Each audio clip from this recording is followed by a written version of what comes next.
खबर पर जानकारी के लिए नीट पेपर लीक पर सुप्रीम कोर्ट में सुनवाई हुई।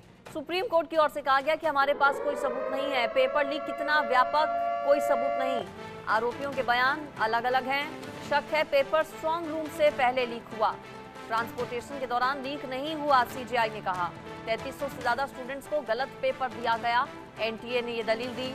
एसबीआई की जगह कैनरा बैंक का पेपर बांटा गया, एनटीए की ओर से अपनी दलील में ये बात कही गई। दरअसल आज सुप्रीम कोर्ट में नीट मामले को लेकर भी महत्वपूर्ण सुनवाई हुई और उस पूरी सुनवाई के दौरान क्या हुआ कोर्ट में, ये हम आपको बता रहे हैं। आयुष मेरे साथ जुड़ गए, उनसे और ज्यादा जानकारी ले लेते हैं। आयुष, क्या हुआ आज कोर्ट में? सुनवाई अभी भी चल रही है या हो गई है पूरी?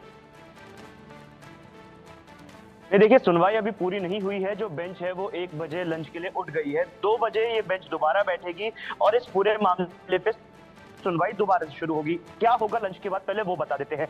एनटीए उन 6 सवालों का जवाब देगा जो काउंसिल ने उनसे पूछा है और इसके अलावा काउंसिल जो है वो ये बताएगा कि किस केंद्र पर उन्हें जो अनियमितता लगी है वो क्यों लग रही है। जो आरोप लगा रहे हैं कि इन केंद्रों पर धांधली हुई वो किस कारण से उन्हें लगी, आखिर रिजल्ट में ऐसा उन्हें क्या लगा जिसकी वजह से वो कह रहे हैं कि ये जो केंद्र है ये प्रभावित रहे, ये शहर प्रभावित रहा, या ये जो केंद्र है यहाँ पर कथित तौर पर अनियमितता हुई। उसके आंकड़े काउंसिल को यहाँ पर याचिकाकर्ताओं को पेश करने होंगे। ये चीज होगी लंच के बाद। लेकिन लंच से पहले क्या हुआ ये जानना महत्वपूर्ण हो जाता है। देखिए, सबसे पहले जब सुप्रीम कोर्ट में ये मामला गया था तो चीफ जस्टिस ने बात बोली थी कि अगर हमें 0.01% डिस्क्रिपेंसी पूरे एग्जाम में मिलती है तो हम कोई कड़ा फैसला लेंगे। और उसके बाद जैसे परतें उठती रहती है, हलफनामा दायर करने के लिए कहा जाता है केंद्र को, एनटीए को और सीबीआई को। हालांकि केंद्र ने यह बात बोली है कि किसी भी जगह पर व्यापक स्तर पर पेपर लीक नहीं हुआ है, तो वही एनटीए ने कभी यह बात मानी ही नहीं कि पेपर लीक हुआ था। कुछ गलतियां एनटीए ने कहा कि हुई है, लेकिन पेपर लीक वाली बात एनटीए नहीं स्वीकार करता है। सरकार ये बोलती है कि आईआईटी मद्रास की जो रिपोर्ट है वो दर्शाती है